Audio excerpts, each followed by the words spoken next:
Bishkek میں پنجاب کے کئی شہروں سے تعلق رکھنے والے طلباء تاحال محصور۔ قرقیز شہریوں کی جانب سے انہیں مسلسل تشدد کا نشانہ بنایا جا رہا ہے۔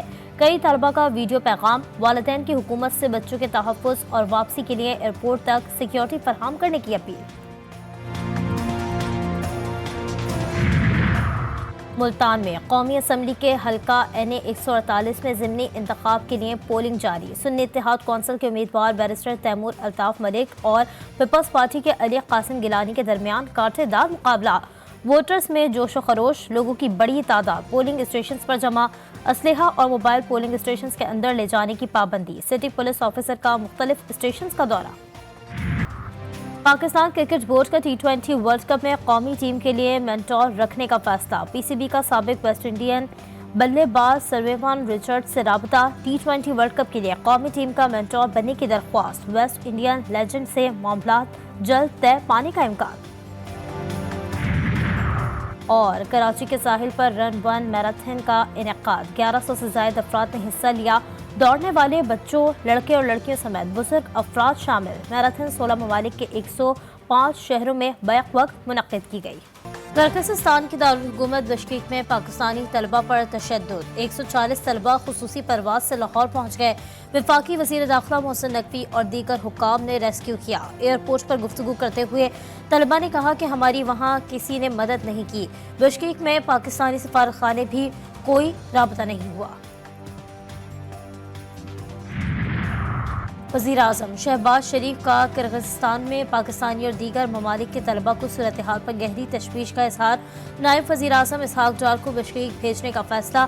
وفاقی وزیر امور کشمیر امیر مقام بھی ہمراہ ہوں گے۔ دونوں وزراء آج صبح خصوصی طیارے کے ذریعے بشکیک روانہ ہوں گے۔ شہباز شریف کہتے ہیں مشکل وقت میں پاکستان کے بیٹے اور بیٹیوں کو اکیلا نہیں چھوڑیں گے۔ جو طلباء پاکستان واپس آنا چاہیں گے انہیں حکومتی اہلکار سرکاری خرچ پر فوری واپسی یقینی بنائیں گے۔ 180 پاکستانی خصوصی پرواز سے لاہور پہنچ گئے۔ وفاقی وزیر داخلہ اور دیگر حکام نے ریسکیو کیا۔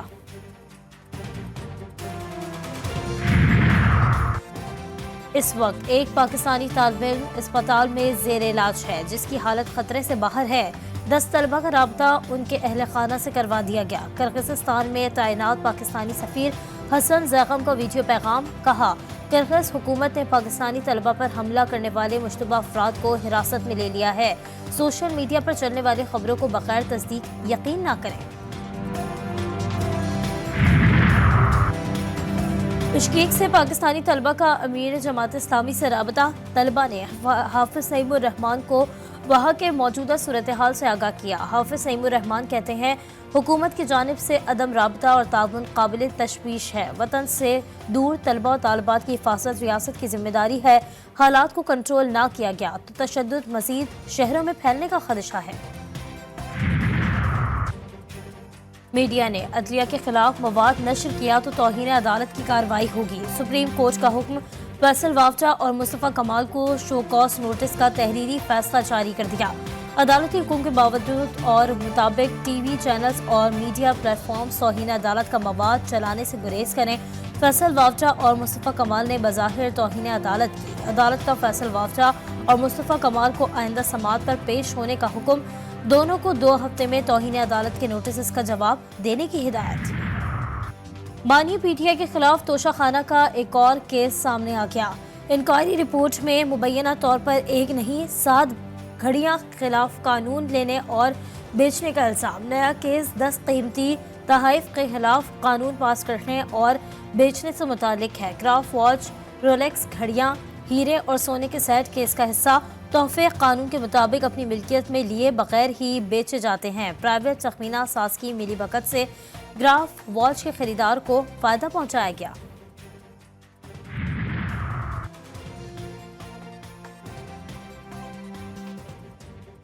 اسلام آباد ہائی کورٹ میں سائفر کے خلاف بانی PTI اور شاہ محمود قریشی کی اپیلیں سماعت کے لیے مقرر۔ چیف جسٹس عامر فاروق اور جسٹس گل حسن اورنگزیب 21 مئی کو سماعت کریں گے۔ 15 مئی کو کاز لسٹ منسوخ ہونے کے باعث سماعت نہ ہو سکی تھی۔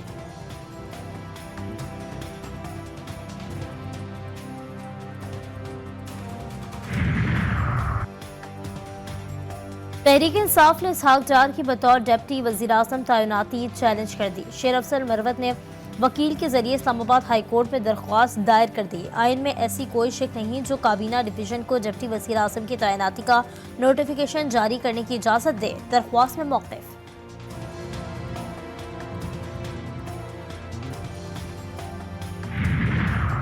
ملتان میں قومی اسمبلی کے حلقہ 148 پر ضمنی انتخاب کا مارکہ آج ہوگا۔ سنی اتحاد کونسل کے امیدوار بیرسٹر تیمور الطاف ملک کا مقابلہ پیپلز پارٹی کے قاسم رضا گیلانی سے ہوگا۔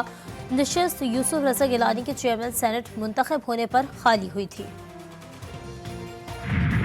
لاہور میں پاکستان کے پہلے آئی ٹی سٹی منصوبے کا افتتاح کر دیا گیا۔ ڈیفنس فیز 7 میں آئی ٹی سٹی منصوبے کے حوالے سے تقریب کا انعقاد۔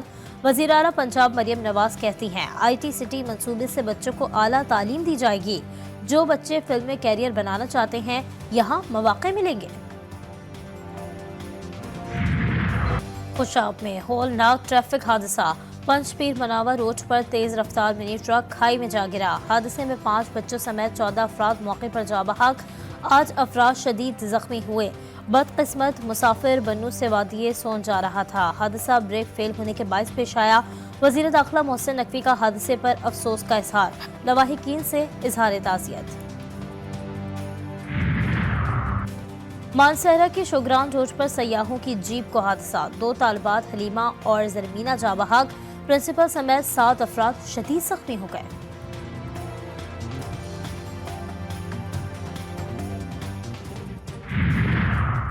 خوزدار میں مقامی کونسلر اور قبائلی رہنما کا اغوا۔ ورثہ اور علاقہ مکینوں کا کوئٹہ کراچی شاہراہ پر دھرنا۔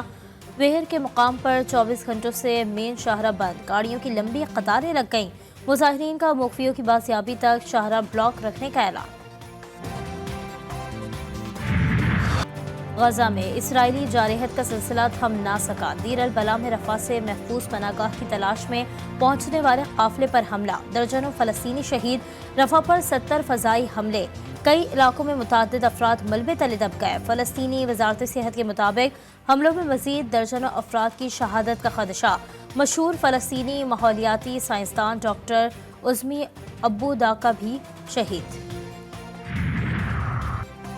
حماس کی بھی اسرائیلی فوج کے خلاف چھاپہ مار کارروائیاں جاری ہیں۔ جبالیہ میں ایک فوجی ہلاک۔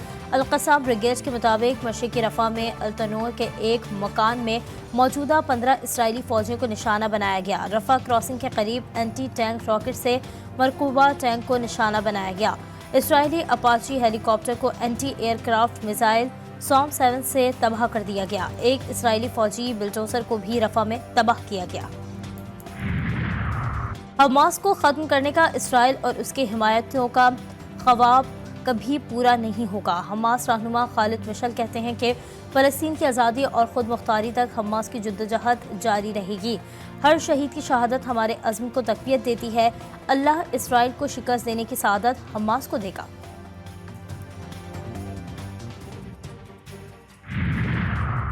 ملک بھر میں شدید گرمی کی لہر برقرار۔ نواب شاہ سکھر سمیت پنجاب، سندھ اور میدانی علاقوں کے پارہ 46 ڈگری کو چھو گیا۔ لاہور میں درجہ حرارت 43 ڈگری تک پہنچ گیا۔ کراچی میں بھی سورج آگ برسانے لگا، پارہ 40 ڈگری کو چھو گیا۔ اسلام آباد اور پشاور میں درجہ حرارت 37 ڈگری ریکارڈ۔ خیبر پختونخوا، شمالی وسطی بلوچستان، بالائی پنجاب، اسلام آباد، گلگت بلتستان اور کشمیر میں کہیں کہیں بارش کا امکان۔ اور پاک انگلینڈ T20 سیریز، قومی ٹیم کی بھرپور تیاریاں جاری۔ ہینکلے لیڈز میں پریکٹس، کھلاڑیوں کی بالنگ، بیٹنگ اور فیلڈنگ کی بھرپور سیشن۔